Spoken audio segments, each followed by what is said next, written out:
আজিৰ বিষয়টো হৈছে আমাৰ ৰাজ্য চৰকাৰে যি আমাৰ মূৰত যি ধাৰৰ বজা জাপি দিছে সেয়া সবিস্তাৰে আপোনালোকৰ মাজত দাঙি ধৰিম বুলি ভাবিছোঁ।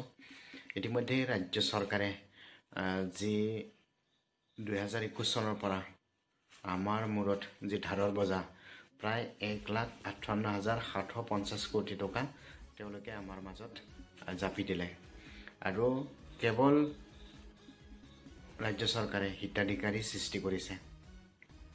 কৰ্মসংস্থাপন বুলি আমাৰ ৰাজ্যখনত বৰ্তমান এনেকুৱা সৃষ্টি কৰিবলৈ সক্ষম হোৱা নাই চৰকাৰখনে। আৰু বৃহৎ ঢোল তাল বজাবলৈ আৰম্ভ কৰিছে। আৰু ইতিমধ্যে মই যি তেওঁলোকৰ ধাৰৰ বজা আমাৰ মাজত দিছে 2024লৈকে সবিস্তাৰে আপোনালোকৰ মাজত ক'ব বিচাৰিছোঁ।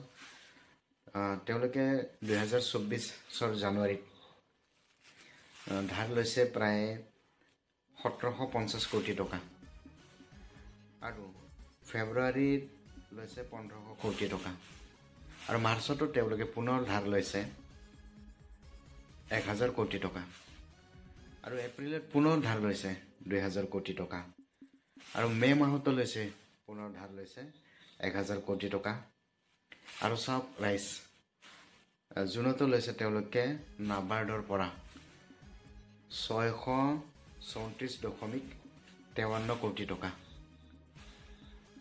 আৰু জুলাই মাহত পুনৰ লৈছে 1000 কোটি টকা। মানে প্ৰত্যেক মাহে মাহে তেওঁলোকৰ যি ঋণৰ পৰিমাণ বৃদ্ধি পাব লৈছে। আৰু আগষ্টত পুনৰ লৈছে 2000 কোটি টকা। এয়া মই সম্পূৰ্ণ 2024 চনৰ কথা কৈ আছোঁ।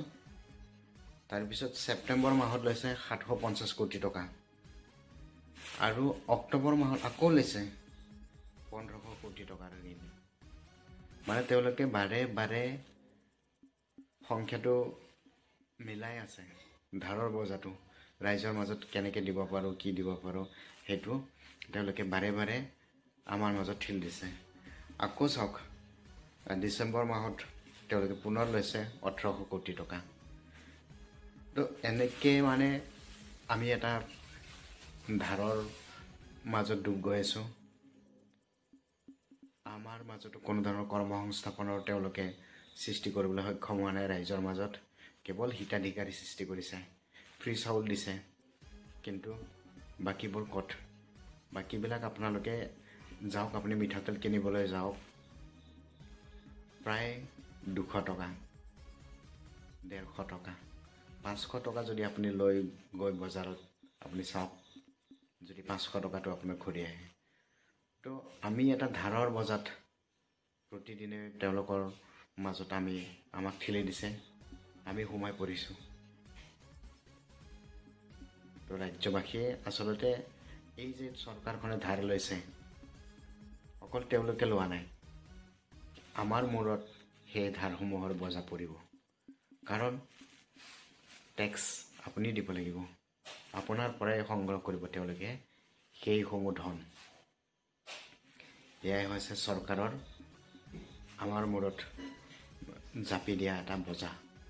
আৰু শুনা পাইছোঁ তেওঁলোকে পুনৰ 2025 চনত পুনৰ ধাৰ ল'ব, ঋণ ল'ব এই চৰকাৰখনে। তো চাওক, এয়াই হৈছে আজি ঋণৰ চৰকাৰে যি ধাৰ লোৱাৰ তথ্য আপোনালোকৰ মাজত দাঙি ধৰিলোঁ। আৰু এইসমূহ তথ্য আপোনালোকে গুগলত মাৰিলেও পাব। মই কোৱা কথা নহয়, ইতিমধ্যে সংবাদ মাধ্যমসমূহত ইয়াৰ সবিস্তাৰ প্ৰচাৰ হৈ গৈছে। ধন্যবাদ।